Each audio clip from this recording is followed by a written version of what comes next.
안녕하십니까, 조원입니다. 샤아트 연구소에 오늘은 이제 기업 개혁에 대해서 얘기하겠습니다. 그런데 제가 저번에 이제 지역 경제에 대해서 얘기하다가 이제 약간 원래 하고 싶은 얘기를 못 한 건데 돈 얘기를 하지 않았습니까? 고종이 왜 그 얘기를 꺼냈냐면 우리나라도 돈이 있긴 하지만 우리나라도 경제 위기가 오면 돈이 없는 나라가 될 거라고 저번에 말씀드렸죠. 왜냐하면 외국한테 이제 갚아야 될 돈도 있는 것이고 또 그런 세계적인 위기가 오면은 외국으로부터 돈 받기가 쉽지 않습니다. 우리가 빌려준 돈을 신용 경색이 오는 거죠. 제가 왜 그런 얘기를 했냐면 샤우트가 한 그 매포음 같은 경우는 신기하다고 제가 계속 말씀드리는 이유가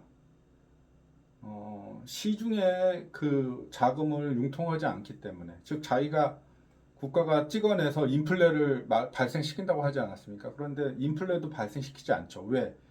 그거는 직접 사업을 하는 경영자, 회사들 사이에서만 융통이 되기 때문에 그 물가를 상승시키지 않는다. 예를 들면 고종이 돈을 차용할 때도 그것이 일반 국민들에게 쓰이지 않고 채권 형식으로 해서 다시 국가에 재정이 들어왔을 때 그걸 받는 형식으로 했다면 물가들 오르지도 않고 안정적으로 운영해 나갔을지도 모릅니다. 결국 무슨 얘기냐면 우리나라는 돈이 있으려면 진짜 돈이 있거나 미국처럼 달러를 발권해서 찍어내서 외국한테 강제로 쓰게 할 힘이 있거나 둘 중에 하나인데 아예 없지는 않지만 그렇다고 경제가 위기가 왔을 때 여러 가지를 볼 때 그렇게 마음 놓고 있을 상황은 아니고요. 또 하나는 미국처럼 발권력이 없지만 제3시장을 만들어서 그 안에서만 융통되는 그 어음이 있다면 외국한테 돈을 빌리지도 않아도 또 그 신용에 의해서만 산업을 투자할 수 있기 때문에 어마어마한 효과를 발휘할 거라고 생각합니다. 자, 처음부터 제 얘기를 들어 오셨다면 무슨 얘기인지 아실 수 있을 거예요. 앞에 그 경제에 대한 얘기를 더 보시고요. 만약에 이해가 안 되거나 이상하다고 생각하거나 논리가 맞지 않다고 생각하시면 언제든지 댓글로 질문 주십시오. 자, 그러면 오늘 이번 시간에는 기업 개혁에 대해서 빨리 한번 또 얘기해 보겠습니다. 지금 한국에만 있는 특수한 형태가 있죠. 재벌 기업이라고. 재벌은 누가 키웠을까요? 왜 재벌이란 말이 영어로도 쓰일까요? 독특한 형태를 가지고 있죠. 우선 외국하고 다른 게 외국은 자기가 창업주라도 기업에 손해를 입히면 이사회에 의해서 쫓겨납니다. 근데 우리나라는 창업주가 그런 적 없죠. 또 편법, 뭐 불법이라고까지는 않겠습니다. 불법도 있겠지만 편법이라든가 여러 가지 방식을 써서 자기 자식, 손자에게 승계를 해줍니다. 상속세를 내는 회사들이 요새는 많이 늘었다고 하지만 그렇지 않은 회사들도 많죠. 이 기업들은 도대체 그 창업주가 만든 건가요? 사실은 저는 그렇게 생각하지 않습니다. 왜냐하면 기업가도 뛰어나는 사람들이 있었다고 저는 봐요. 그리고 시대가 그들을 기업가를 만들고 성공시킨 것도 있고요. 그 다음에 정말 그 거기서 일했던 직원들이 능력이 뛰어났기 때문이라고도 생각합니다. 창업주 혼자 그거 할 수는 없으니까요. 또 개개의 그 역할이 엄청나게 뛰어난 분들이 많았죠. 기업 비사를 보면. 그 다음에 정부가 어마어마하게 특혜를 주면서 기업들을 양성시켜 왔습니다. 아마 그 독재 정권에서 그 양성된 사람들도 많은 뇌물을 받았기도 했지요. 또 국민들은 옛날부터 우리나라에 국내 기업이 있는 게 그래도 훨씬 좋다는 생각을 가지고 많은 지지와 구매를 해줬습니다. 사실 성능이나 그런 걸 볼 때는 많이 떨어져 있을 때도 국민들이 지속적으로 그래도 이것이 낫다라는 생각으로 진짜 애국하는 마음으로 많이 써줘서 지금의 형태에 왔다고 생각합니다. 그런데 그렇게 해서 부를 읽은 재벌들은 정말 그런 종업원이나 정부나 국민의 덕이라고 얼마나 생각하고 있을까요? 과연 그 부분을 인정하고 있을까요? 저는 그렇지 않은 것 같아 보여요. 행태가. 뭐 그런 말이 있죠. 벌써 2대 때만 하더라도 아버지가 고생하고 열심히 일한 걸 보고 배워서 능력 있는 2세들도 있지만 3세부터는 힘들고 어려운 걸 모르기 때문에 엉망진창으로 하고 있다고. 그런 경우가 많이 보이고 있습니다. 과연 그런 재벌들이 계속 자본주의라고 하는 명목 하에서 있어야 되는 존재들인지 저는 굉장히 의구심을 가지고 있어요. 그럼 미국 자본주의 어쨌든 서양 유럽이나 미국에서 왔으니까 어떻게 하는지 봅시다. 이사회라는 거 있지 않습니까? 상법상에. 그 이사회를 어떻게 운영해야 되는 걸까요? 원래 이사회는 경영자가 경영을 잘못하는지 안 하는지 감시하고 견제하는, 즉 주주들의 이익을 대변하는 그런 목적으로 있는 걸로 알고 있습니다. 그런데 우리나라 이사회는 굉장히 기형적으로 사주의 이익을 위해 대변하기 위해서 기저귀 차고 회의를 하고 있죠.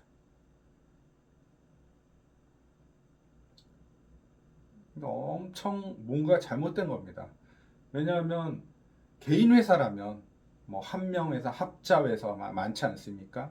유한 회사 그런 회사들이라면 사주가 리더십을 가지고 하는 것이 당연할 수도 있습니다. 그런데 상장을 했다는 것 자체는 이미 공공성을 띠겠다는 뜻이고 그것에 의해서 그 주식을 산 주주들의 이익을 대변하고 합리적이고 투명한 경영을 하겠다는 뜻이고 능력이 있다는 것을 전제해야 되는데 재벌 3세가 무슨 능력이 있습니까?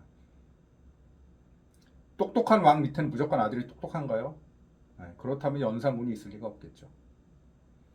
그러니까 지금 우리나라 지금 한국의 경쟁력이 좀먹는 이유 중에 하나가 재벌 3세들 경영이라고 봅니다. 엉망진창이죠. 다 들어먹고 어떨 때는 2세들도 막 들어먹고 있지 않습니까? 그 다음에 얼마나 그 꿀이 좋은지 막 유망한 그 업종이 생기면 막 거기에 그러니까 분야가 생기면 거기에 엄청나게 투자를 하다가 그게 어느 정도 궤도에 오르면 기업 분할을 하면서 일방적으로 막 상속을 하고 그런 짓들을 하고 있습니다. 그건 굉장히 주식 시장 자체 투자하는 사람들 입장에서는 기가 막힌 일이죠. 그런 게 공공연하게 이루어지고 있고 횡행하고 있습니다. 굉장히 잘못됐다고 보고요. 반드시 어떤 조치가 필요하다고 생각해요. 3세 경영이라니요. 2세 경영도 안 되는 거라고 생각합니다. 근데 왜 안 될까요? 여러분이 한번 생각해 보세요. 그리고 또 제가 말씀드리는 것은요. 지금 현재 정주영이나 이병철 같은 능력 있는 사람, 똑똑한 사람이 없을까요? 한국에? 저는 그렇게 생각하지 않습니다. 충분한 능력이 있는 사람들이 아직도 많다고 생각해요. 그들에게 기회를 안 주는 거죠. 그래서 100개의 개별 삼성전자나 현대차 같은 회사들이 나온다면 우리나라의 경영 상태, 경제 상태는 어떻게 되겠습니까? 그런 회사들을 키우기 위해서 우리나라는 과연 무슨 노력을 하고 있는가요? 지금 어느 순간에 엔비디아가 막 등장하지 않았습니까? 결국 미국이 많은 문제점을 가지고 있지만 그런 점들은 놀랍다고 생각해요. 그런 식으로 발전할 수 있는 기업이 치고 나갈 수 있는 생태계를 만들어 주었다. 이것은 분명히 연구해야 될 대상이라고 생각합니다. 그리고 우리도 연구만 하고 있지 말고 받아들여서 적극적으로 그걸 활용해야 된다고 생각하고요. 그리고 또 하나가 문제가 뭐냐면은 중소기업이 대기업이 되려고 하면 많은 중소기업에게 줬던 혜택을 뭐라 그럴까 혜택이 사라진다고 합니다. 그래서 중소기업이 어느 순간에 발전적으로 하지 않고 막 주저앉으려고 하고 어느 순간에 한계를 보이고 있습니다. 저는 그거 되게 잘못된 제도라고 생각해요.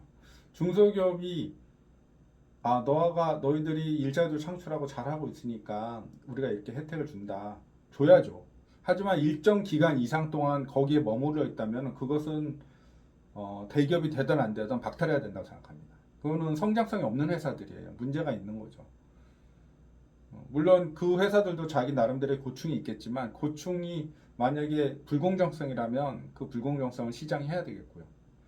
그래서 중소기업이 대기업이 되려고 하는 순간 혜택이 사라지는 것을 그렇게 하지 말고 일정 기간 동안 혜택을 주다가 그 이후부터 대기업이 못 된다면 그 혜택은 사라져야 된다고 생각합니다. 그 다음에 저는 이명박에 대해서 굉장히 비판적이지만 이명박이가 잘한 게 있다고 생각해요.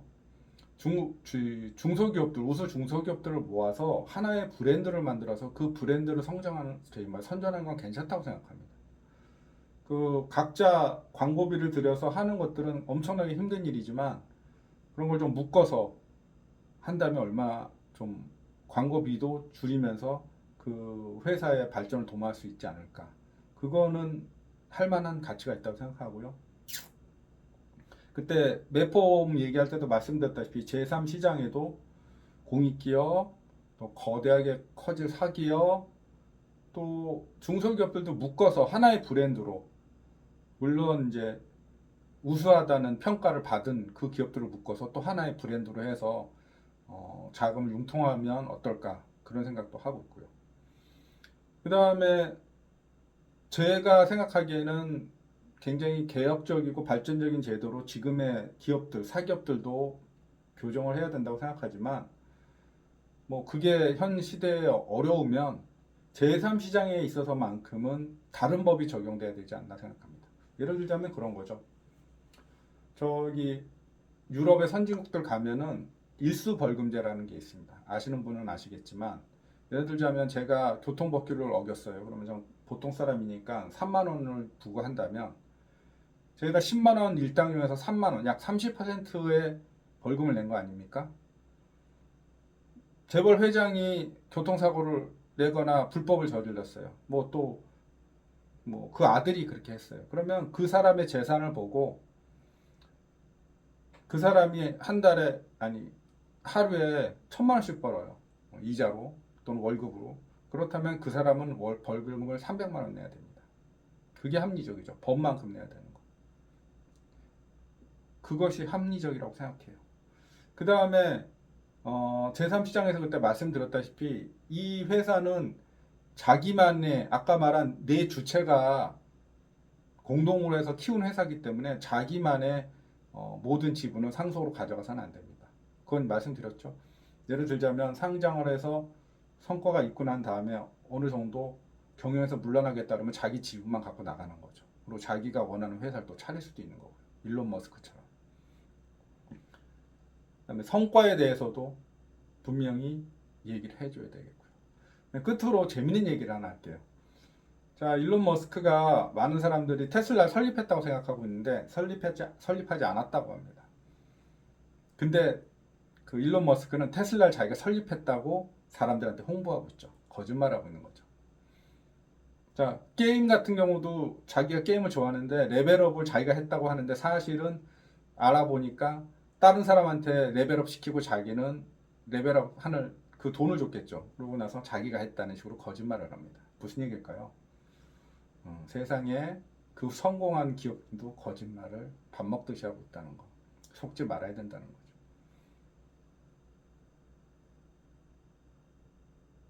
일론 머스크가 유능한 사람이지만 많은 부분 거짓말을 하고 있다는 것도 우리는 명심해야 됩니다. 자, 감사합니다.